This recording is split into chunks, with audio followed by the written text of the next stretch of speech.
Oh boy, welcome back to Starflagmedia Gaming. Remember when $400 was the gold standard for a console when you saved up your summer job money or a couple of weeks worth of scrapping a few bucks together and I don't know, you walked into your local this is dating myself but F it, Funkoland or Kmart and the price on the box was the price you paid, right? Like you knew what the price of this system was going to be, and not only that, you knew that if you waited 2 years, you'd get it at a cheaper price point, right? Well, those days are gone. They're just gone. And we've talked about the death of the old way before on this channel, but today it's kind of official. According to Bloomberg and PC Mag, the gaming industry is currently in a state of RAMmageddon because big tech companies like OpenAI and Google's Gemini are building AI brains pretty much. They're swallowing up all the memory chips on the planet, all the RAM, even solid state drive, just storage is becoming more expensive.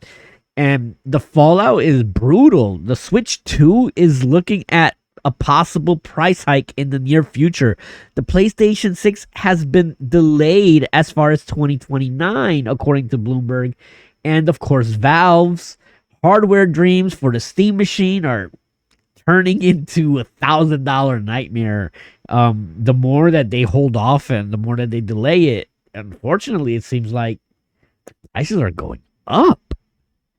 If you thought gaming was getting expensive, well, it seems like we haven't seen anything yet.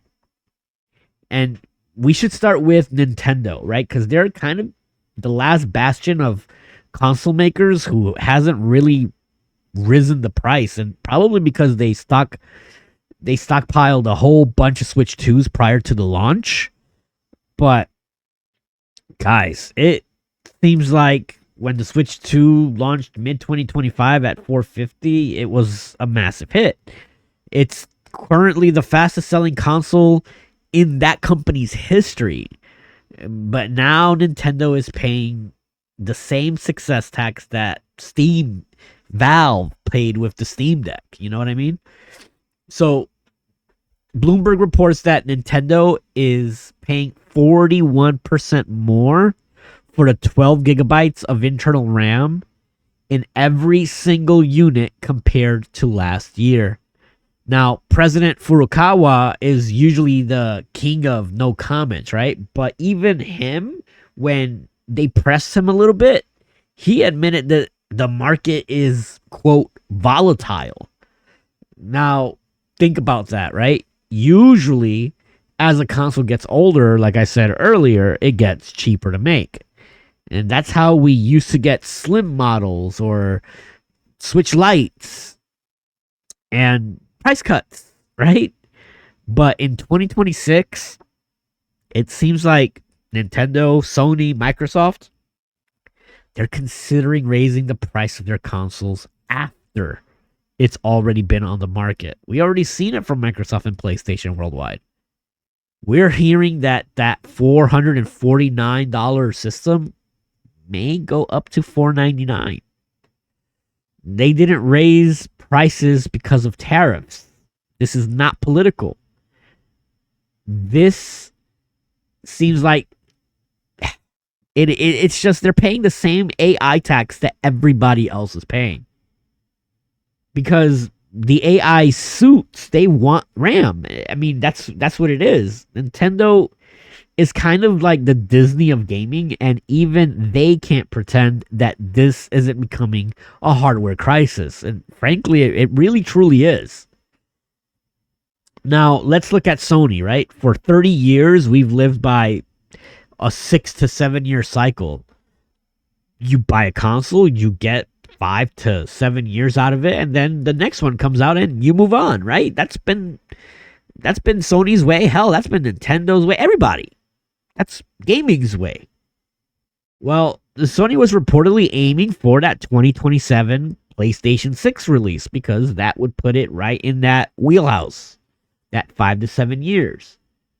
But thanks to this memory crunch, Bloomberg sources say that that idea is probably dead and that we're now looking at 2028 or even 2029. Now, here, me personally, I think that's good for gamers, honestly, because I'm sorry, say what you will, Sony has not put a single great first party must have exclusive in over a year and a half, 2 years now, okay? And the PS5 to me feels like an incomplete console. I've got videos on it. Even though it is massively successful and has amazing games on it, third party wise at the very least, that first party Sony experience is missing from the PS5. It just is. Now, the longest gap in PlayStation history was prior to this, you know? I think it was from the PS3 the PS2 to the PS3. I think that was the longest gap. Correct me if I'm wrong in the comments. But thanks to this memory crunch, it looks like the PlayStation 6, if it doesn't drop until 2029, it means that the PlayStation 5, a console that spent its first 2 years stuck in a supply chain nightmare, is going to have to carry the load for nearly 10 years. Now, this explains why we're seeing so many remakes and pro versions. Sony knows they honestly, they can't build a PlayStation 6. Not for a price that you can afford anyway, because the RAM inside of it is being bid on by giant tech companies with bottomless pockets. Your next gen experience just got pushed back 2 to 3 years because some Silicon Valley bro needs more VRAM to generate AI slop. And then there's Valve. Good old Valve. You know, I had a comment on one of my last videos that every attack on Valve is an attack on gamers, and it kind of feels like that.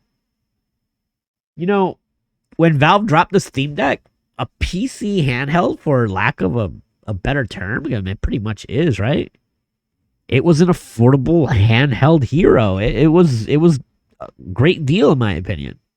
And right now, if you go to the Steam store, it's a ghost town. Valve has officially confirmed that the Steam Deck OLED is out of stock because of, you guessed it, the RAM crunch. Third-party sellers on Newegg are already listing these for over $1,000, guys. That's a 100% markup on a device that's old already, and it's meant to be the PC for the people. Remember, Steam Machine is coming up. You know, we're all waiting for it, right? Remember when the last video when I said it's going to be a $800 nightmare? Well, it seems like this is going to delay the Steam Machine further. Now, we all know Valve hasn't announced the price yet, but with these shortages, there is no way that it's going to launch for under $1,000 if this continues to happen. And I will ask you guys, is the Steam Machine $1,000? Is it worth that when the performance level is frankly under a PS5? I don't know. And then the piece of tech that I wanted, the Steam Frame, is probably on that same boat. That thing's gonna, it's supposed to operate games independently, which means, of course, it's going to have onboard RAM. And Valve, God bless them, has been trying to be a consumer-friendly company, but you can't fight a global shortage with good vibes.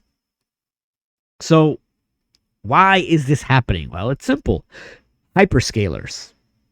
The big three memory makers, Samsung, SK Hynix, and Micron, they've pivoted. They aren't interested in making the standard DRAM that goes into your Switch or your PlayStation or even your PC handhelds. They are pouring everything into HBM, high bandwidth memory, for AI data centers. And yeah, there's been talk about this bubble that's going to burst. That's possibly coming down the line, but it ain't here yet. Why is Micron and SK Hynix, Samsung, why are they all doing this? It's simple, guys. It's math. It's more profitable.